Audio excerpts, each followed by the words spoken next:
Hey, what's going on, everybody? Christian Ballard, Ballard Sports Media, coming at you with an interesting video today. It's been a while since I've just kind of picked a random topic or kind of gone off an article or something, but we're going to do that today. 247 Sports has officially released, as of 2 hours ago, this is put out 247 Sports, Mr. Brad Crawford, college football rankings. ESPN unveils the S&P top 25 rankings for 2023. Right.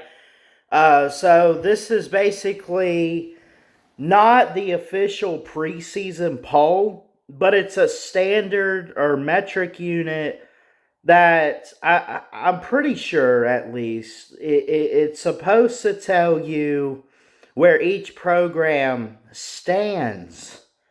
Like, where do these teams stand? Not as a team going into 2023, not based on what they did in 2022, but overall, as a program, this is what they think. So, and we're going to look at this. You see here, or you can't see it, but I'm not really going to try to put too much graphics up on this, but I'll put a link in the video description. You can go look at it yourself. We start at 25 with Wisconsin. They say one of our most underrated teams headed into spring. The Badgers are now led by first-year coach Luke Fickell and made impressive hires to fill out the coaching staff. They also acquired SMU's, of course, the quarterback here, Tanner Mordecai. I remember them picking him up going to Wisconsin. It's actually going to be really interesting. Picked up Tanner Mordecai from the portal, meaning this offense is going to throw it around more than it's used to doing in Madison. So Wisconsin falls at 25. We're not going to read for every single team. I'll kind of read through and just kind of read where these teams are and kind of give my opinion on it. So you have Wisconsin coming in at 25. Up next, you got Kentucky. I think Kentucky should be somewhere. I don't expect much from them, especially losing Will Levis. But they do pick up Devin Leary from NC State. So maybe that offense, with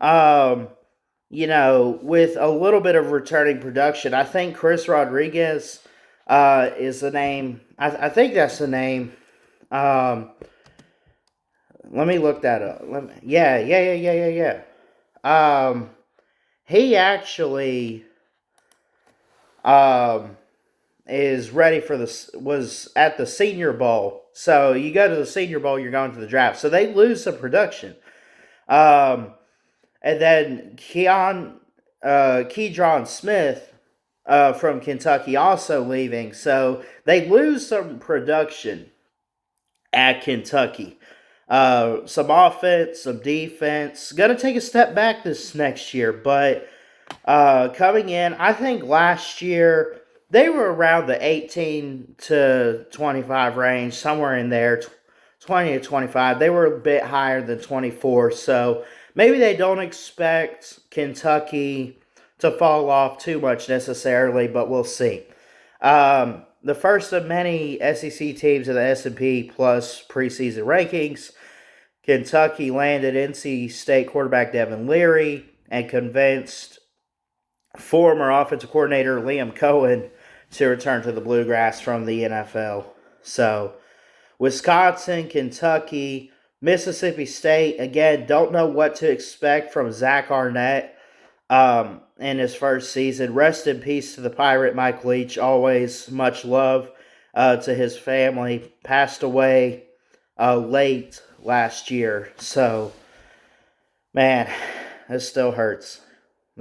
But getting back on track here, Mississippi State, I think is going to look pretty good. You have a lot of guys returning on that defense, and you have Will Rogers coming back too. They won 9 games last year, so it could be pretty interesting. They really don't lose a whole lot of talent. It'd be interesting to see if they're a shocker team out of the SEC, not necessarily to win the West, but they won 9 games last year. Can they get one extra, maybe post a 10-2 record?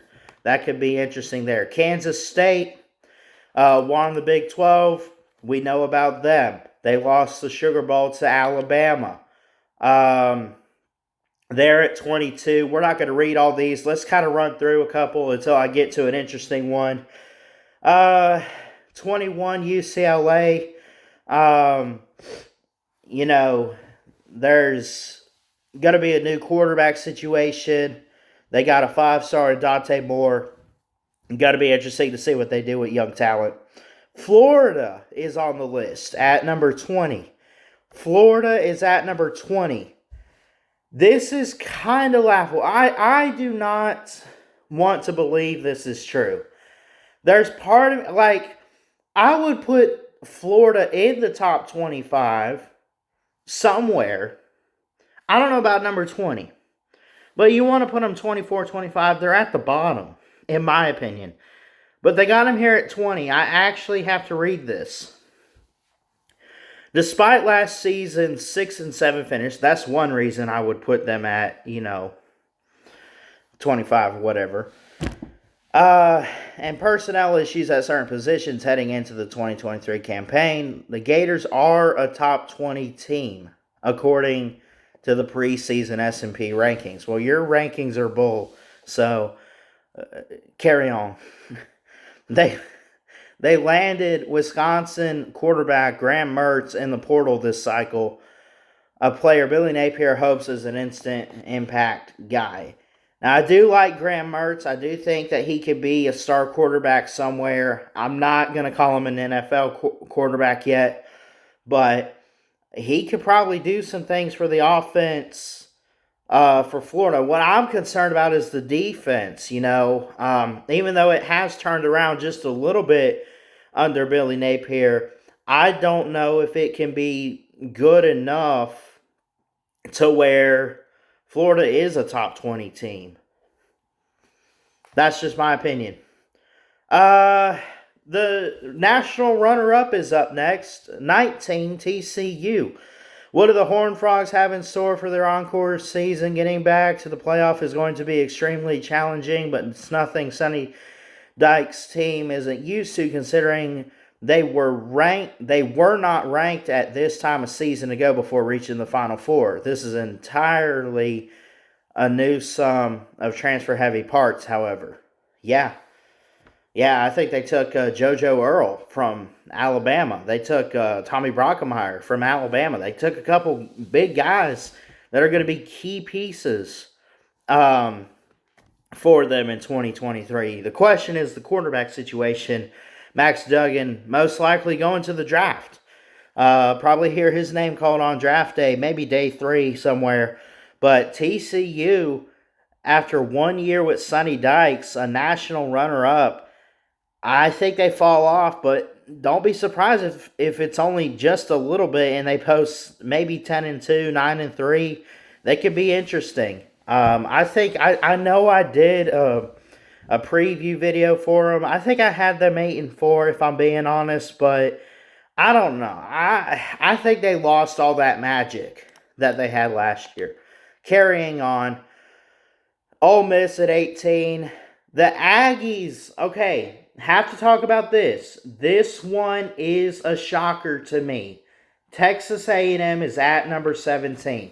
Overrated just a hair in the preseason. Texas A&M is currently talented enough to be a threat to win the SEC in 2023. But given last season's fall from grace under Jimbo Fisher, expected an elite level finish could be asking too much. The schedule is a challenge, and no program in college football lost more players to the portal than the Aggies over the past 2.5 months. All this increases the level of pressure Jimbo Fisher faces. The arrival of Bobby Petrino as the program's new offensive coordinator is something to watch. I do like Bobby Petrino. I do like the hire. I think it will boost the offense. And Jimbo's an offensive guy anyway. You look at the 2023 Texas A&M um, roster.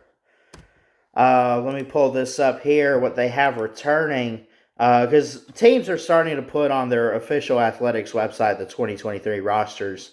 Um, you know, they have, I think they bring back Max Johnson, who transferred from LSU. I could be wrong. Um, so, and it doesn't look like I can view the roster. So, it will be posted when available prior to the start of practice. So there's no telling what they have this year. Haven't looked into it too much. So maybe we'll look at that some other day when we get around to previewing them. Washington. This could be interesting. Heading into the spring, apparently 247 Sports pegged them as a top 10 team heading into the spring, but not here. Thanks to the return of Michael Penix Jr. at quarterback and two of the nation's top 5 wideouts, the Huskies' offense will be lethal. I agree. Washington won just 11 games, ending the campaign on a 7-game win streak, and very little is being said nationally about the program. Why not? They're overlooked. Clearly, they're overlooked. But Washington could be an interesting team to look out for this year. I think that offense and what they want to do could be special. I think Washington, could,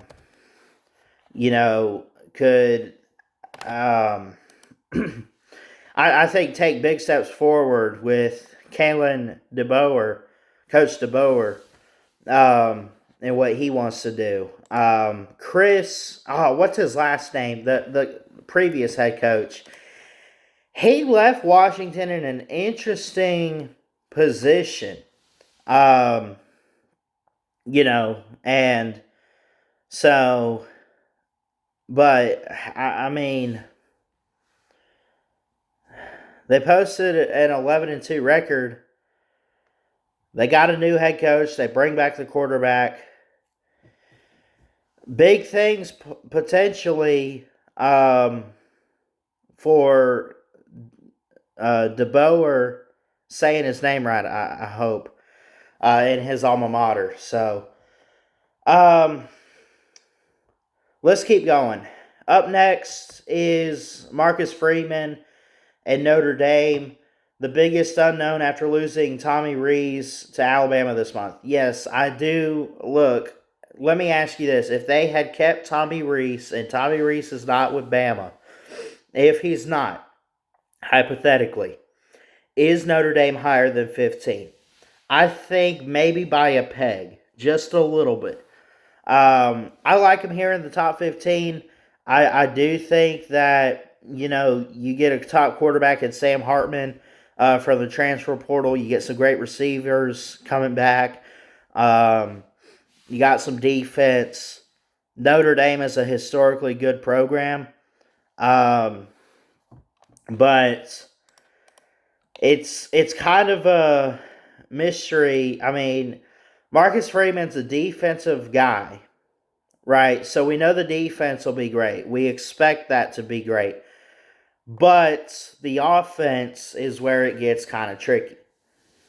Okay, let's move on. Brent Venables in Oklahoma is up next at number 14. They got Dylan Gabriel coming back. They got one season to prove they belong possibly in the SEC. Of course, we know about Texas and OU leaving for 2024. Oklahoma, right here. This is your chance. I think they posted a 7-6 or 6-7. They did not do.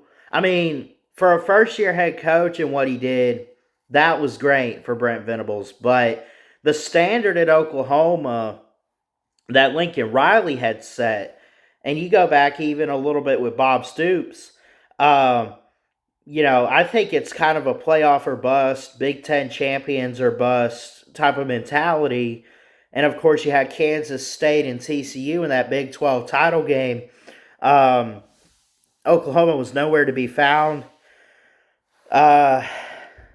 They, you know,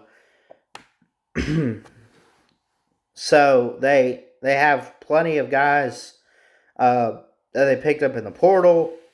They have a good 2023 signing class. On the defensive side of the ball, it should be great. Brent Venables was formerly the Clemson defensive coordinator, so he knows his defense. We know that. So it's just if he can figure out Dillon Gabriel in the offense. And I thought it got better over the year, the course of last season, I thought. But it's just going to be interesting to see what they do. If they do take a step forward, expect maybe no more than 8 wins, in my personal opinion. I don't think they're there at 10 wins yet. I don't think they're there to make it back to the CFP or challenge for the Big 12 championship. I think there's a couple teams ahead of them. Utah's at number 13. You lose Clark Phillips on defense to the NFL. Andy Ludwig is going to stay put as the offensive coordinator, even though were rumors he would go to Notre Dame. Kyle Whittingham could make it to a third straight Pac-12 title in 2023. That's going to be interesting to see. I don't think Cam Rising has declared yet.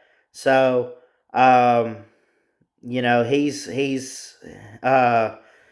as long as he can stay healthy, because he did come off a knee injury to end the season.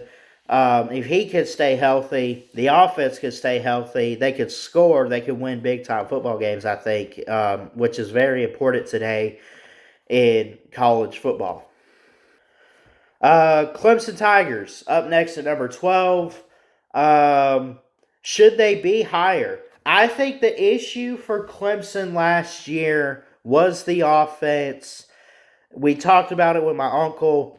We kind of went through. We looked at the season. They should be the favorite, and I think that they are for the ACC. The question is, do they get back to the CFP? Do they post a playoff berth this season in 2023?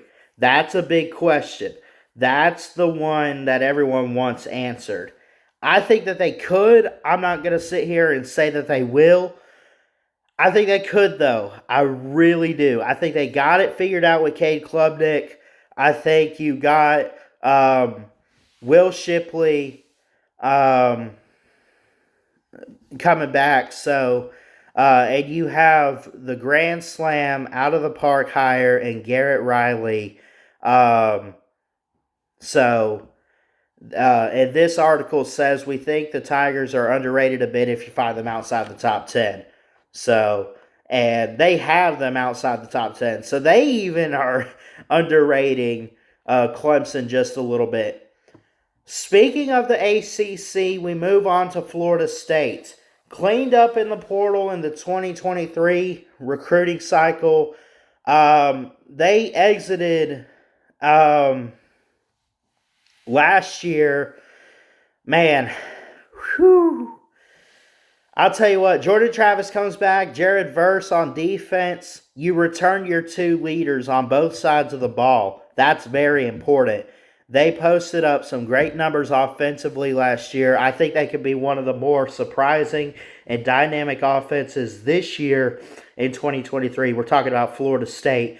So, I'm high on Florida State. Have not previewed their schedule. Have not looked at their full roster. But after what I saw last year and hearing the return of Jordan Travis, Mike Norvell coming into what is, I think, year 4. I think has it been 4 years? It's been a couple. I know that. What he's fixing to do with Florida State is going to be impressive. I'm not saying playoffs. I'm not saying national championship. aspirations. I'm not saying any of that. But expect maybe they made the Cheez-It Bowl. They made the Cheez-It Bowl against Oklahoma. And they looked phenomenal in that game. I think they take a big step forward. Do not be surprised if they're in something like the Orange Bowl, which actually, let me think about that. No, I think we get the Sugar and Rose Bowl in the playoffs this year. So the Orange Bowl is going to be an outsider New Year's Six. They could be in something like that. They could be in a big-time bowl game this year in college football. USC Trojans up next at number 10. We know all about Jordan Addison leaving for the NFL. We know all about Caleb Williams coming back, the Heisman winner. I think he can make it work with whoever is on that offense. Up next is Texas at number 9. We're not going to read all this. 8 is Oregon. I would have USC above Oregon in my personal opinion. That's just my opinion. I think that Lincoln Riley showed what he did in his first year, and I think he could do bigger things in year 2, even though they lose a couple receivers like Jordan Addison or whoever to the draft. But Oregon at number 8, LSU at number 7, the SEC runner-up. They're going to challenge Alabama again for the SEC West. They got Jaden Daniels, Garrett Nussmeier come back for the quarterback. They say there's considerable depth at wide receiver, and the Tigers go several deep off the edge. Linebacker Harold Perkins is our preseason frontrunner for the SEC's Defensive Player of the Year honor. Okay. Tennessee.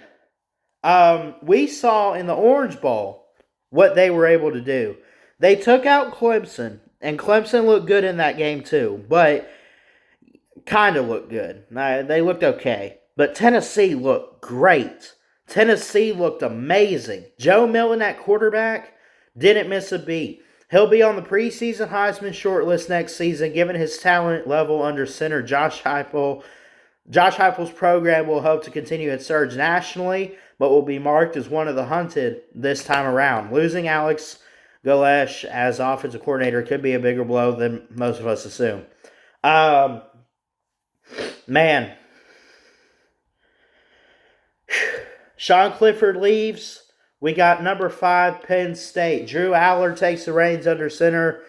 They look like they could, get to the playoff. I think the Big Ten East is going to be loaded in ways.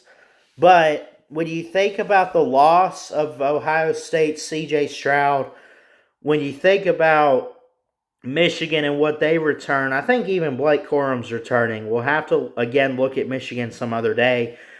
But you look at what these teams in the Big Ten are going to look like.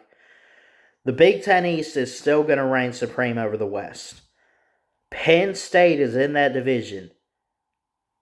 And if there's any opportunity, I think personally that they should take advantage of maybe a team like Ohio State or whoever being down a few players, it's this year. Take advantage of it. Go forward. Drew Aller is a 5-star quarterback. And so they look, it says on paper, they look capable of getting to the playoffs and is the first of 3 Big Ten teams inside the S&P top 5. Let's keep going. Up next, Alabama. Alabama top 4. And if you want to look at this as the top 4 of the playoff teams, I don't know about Alabama getting to the playoffs next year. I really don't. I know we got Jalen Milroe, we got Ty Simpson, we got a quarterback battle. Bryce Young is gone. Coordinator changes on offense and defense. We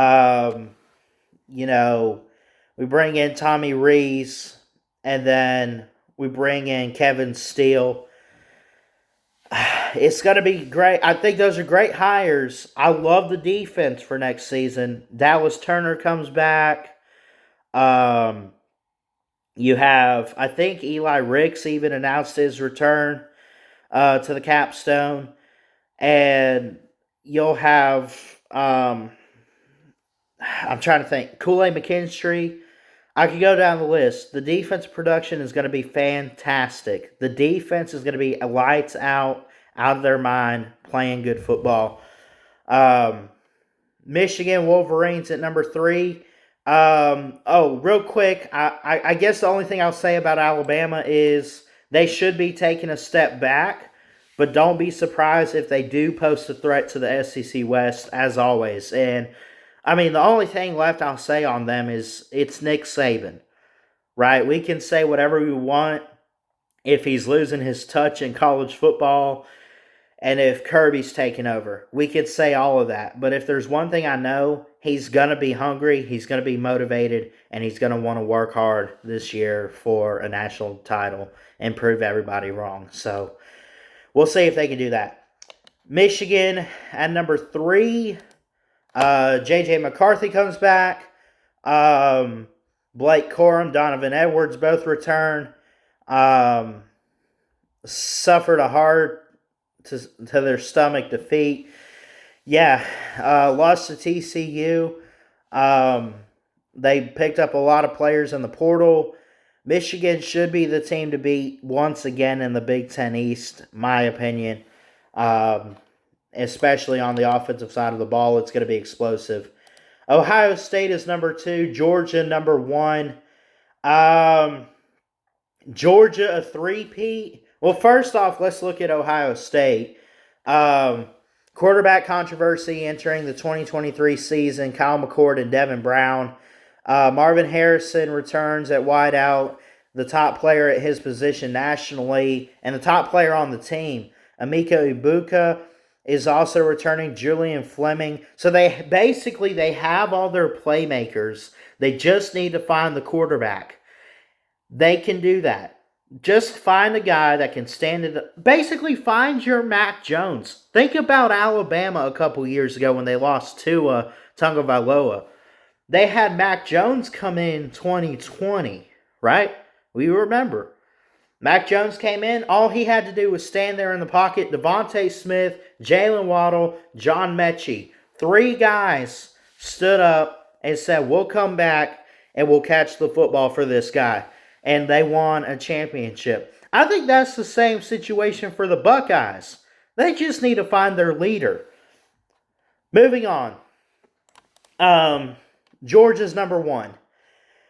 With everything they're losing, Broderick Jones, Jalen Carter, Darnell, Washington, Keely Ringo, Stetson Bennett. Mike Bobo is the new offensive coordinator with Tom Monken going to the NFL.